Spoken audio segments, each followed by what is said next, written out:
Words. They are the single most powerful force we can wield as human beings. That's what stuck out to me when watching the rise of the Planet of the Apes.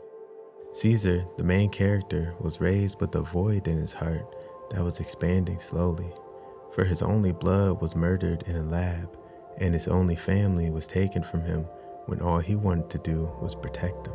So being stripped from his home with no promise of a return, then being ostracized by others who looked just like him, and then finally being beaten and tortured with no remorse, Caesar found himself at a breaking point with nothing left to lose but his breath. So from it came a heavy and labored "No!"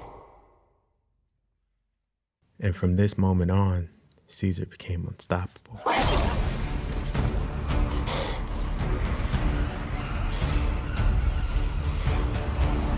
Because words are the single most powerful force we can wield as human beings. The journalist Joan Didion once wrote, "I developed a sense that meaning itself was resident in the rhythms of words and sentences and paragraphs, a technique for withholding." Jordan Peterson also wrote, "We transform chaos into being through speech. We transform the manifold possibilities of the future into actualities of the past and present." Finally, Miguel Ruiz wrote, "The word is not just a sound or written symbol. The word is a force. It's the power you have to think and communicate and thereby create the events in your life." Thus, it's clear to these great thinkers that words are the single most powerful force we can wield as human beings. It may be helpful to think of words as being akin to possessing the infinity gauntlet. You slip on the glove of the gods and tremble as God himself courses through your veins, filling your vessel with stupid amounts of power. With one swift movement, you have become simultaneously the destroyer of worlds and the author of creation. Being so, would you not think twice before acting? Before shifting the balance of the universe? Before rearranging the stars? Before snapping? Yet some snap at others frequently without thought.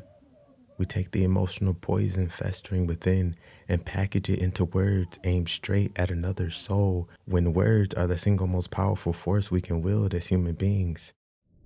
What if in the beginning there was the Word, and the Word was with God, and the Word was God, for God spoke the world into existence? And what if with that same breath he blew into the nostrils of man, and then man became a living creature? Thus, when we capture the breath flowing from our lungs and bend it into familiar patterns of tonal vibrations, heavenly bodies must ready themselves.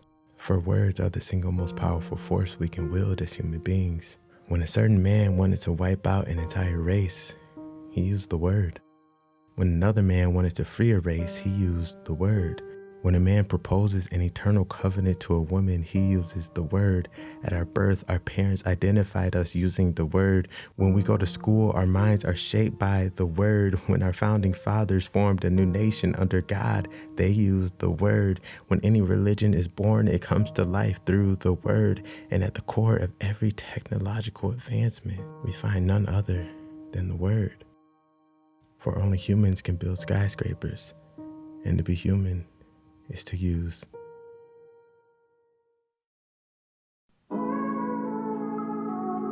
Created for you.